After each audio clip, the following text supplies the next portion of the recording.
I sense the earliest urgings of my vocation as a child when I was already in grade school. In those days, high school seminaries were very fashionable, so it was thought that you would enter the seminary right after grade school. And during the course of any given year, we had vocations directors who would come to the parochial schools and give a pitch for vocations and their religious community. We had many of those when I was a young man. Certainly by the time I was in 7th or 8th grade, that urge was even stronger. I thought of a couple other things in between there. I thought of becoming a doctor, a concert pianist, a teacher. I thought of getting married and having a couple children. But certainly by the 7th or the 8th grade, that tug was even stronger, and that's when you typically would begin making application to some seminary right after grade school. So I wrote to several different seminaries seeking application there. And then I remember one hot August afternoon, I was sitting in the kitchen with my mother. I was a freshman in high school at that time. And lo and behold, at the screen door, there was a big, huge man. He was a Capuchin Franciscan friar.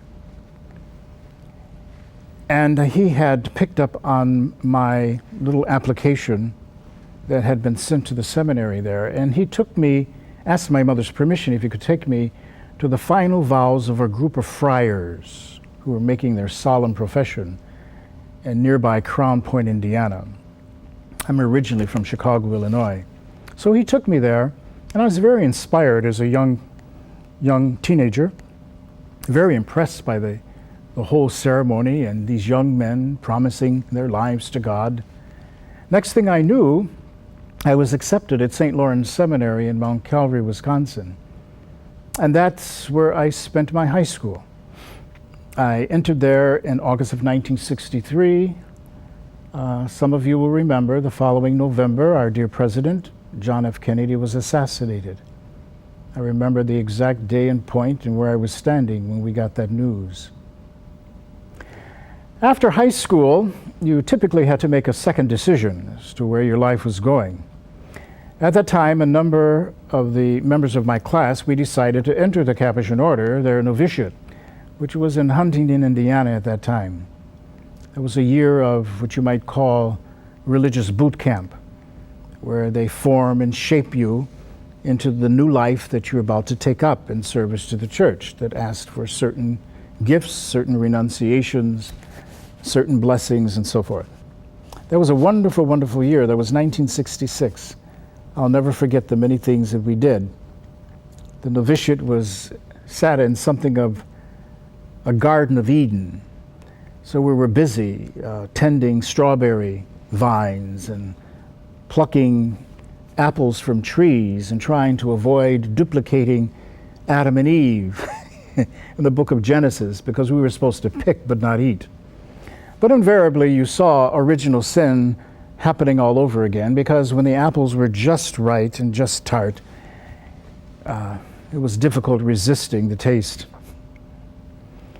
After that year in novitiate, we took our first vows, and therefrom we would renew those vows for a successive number of 3 years in a row before you were asked to take your final vows in the religious order and then continue your studies for the priesthood.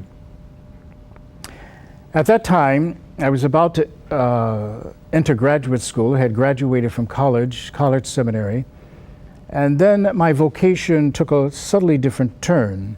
It refined itself, I suppose, with my own growth and direction, that perhaps maybe diocesan life was the better fit for me rather than religious life. So after the first year of theology, I transferred to the Archdiocese of Milwaukee and finished the last 3 years of theology, and then I was ordained a priest in 1975, the month of May, for the Archdiocese of Milwaukee. And there I served for 23 years as a priest in Milwaukee until this appointment in Chicago as an auxiliary bishop to Cardinal Francis George. In those 23 years, I served as an associate pastor in one of our parishes, and then I was summoned to the Archbishop's office and asked to come and work in the chancery, particularly the courts, the church courts. And then I was sent off to study canon law at the Catholic University of Washington, D.C., and which I graduated with a graduate degree in canon law in 1981.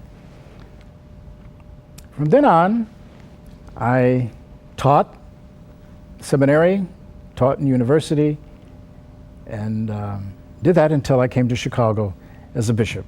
I've been a bishop now about 11 years and serving the church, confirmations, administration, taking care of priests, and all those good things. Thank you for listening. For information on the priesthood or religious life, log on to www.ewtn.com/religiouslife.